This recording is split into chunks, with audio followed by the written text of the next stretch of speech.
Hi everyone, the Simple Dad here. In this video, I'll show you how to change your notification or the quick link menu on your Samsung S25 Ultra. So with the new S25 Ultra, you can now change the layout of your quick link menu. So let me show you how to do this. So first, go ahead and bring down the notification bar. Go ahead and swipe one more time. Now tap on this pencil icon here. And now you can go ahead and change any of these items here. So you can bring this down below. Or you can have your music player at the top.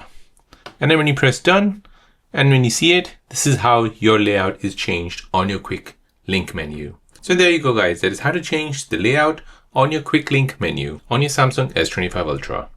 If you're new on the channel and you want to find out more about your iPhone, your Android phone, or any other social media apps, then don't forget to subscribe to this channel to become a part of the Simple Dad community.